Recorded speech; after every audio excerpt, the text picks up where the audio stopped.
Les podcasts du Figaro. Prêt pour le décollage. Faut-il avoir honte de prendre l'avion ? En Suède, ça s'appelle le Fluxcam.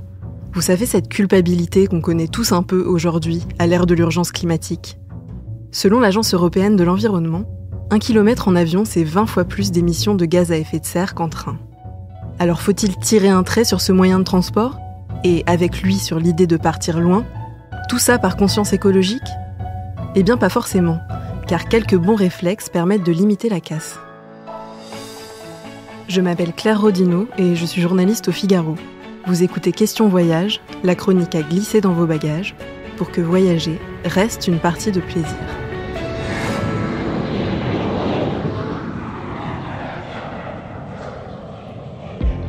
Conseil numéro 1. Choisissez une compagnie dont la flotte est moderne.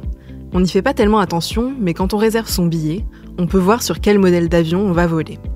Depuis des années, le secteur aérien a investi massivement dans la construction d'aéronefs plus légers et moins gourmands en kérosène.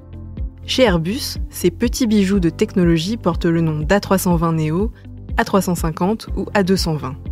Mais ne soyons pas chauvins, c'est aussi le cas chez Boeing avec le B737 MAX par exemple. Selon certains experts, ces modèles consommeraient moins qu'une voiture par passager. Matteo Mirolo, spécialiste de l'aviation durable pour l'ONG Transport et Environnement, conseille aussi de s'intéresser au carburant utilisé. Depuis le 1er janvier 2022 en France, quand vous prenez l'avion, il y a 1% du carburant dans le réservoir qui est fait de carburant durable. À partir de 2025, c'est l'Europe qui prend le relais et qui impose un taux d'incorporation qui ira crescendo jusqu'en 2050 tous les 5 ans. Pour ceux qui ne le connaissent pas, c'est le principe d'un carburant dont le contenu énergétique est dérivé de la biomasse ou de l'électricité renouvelable et non pas des ressources fossiles et qui permet donc de réduire tout de suite l'impact climatique de votre vol dans n'importe quel avion actuel. Deuxième conseil, privilégiez les vols directs. Le décollage et l'atterrissage sont les moments où l'avion pollue le plus. Éviter les escales, c'est donc limiter ses émissions. On a fait le test en utilisant un calculateur carbone. Un Paris-Tokyo aller-retour via Hong Kong représente 4,2 tonnes de CO2. Le même vol sans escale, c'est 1 tonne de moins. Et 1 tonne, c'est tout de même l'équivalent d'un Paris-New York en aller simple. Enfin, et ce conseil-là vous vaudra quelques économies, voyagez léger.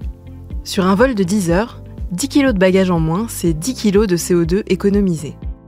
Alors laissez au placard cette paire de talons que vous ne mettrez pas, ce Bermuda qui vous fait honte, ou encore ce parfum qui va vous laisser des vilaines taches sur la peau.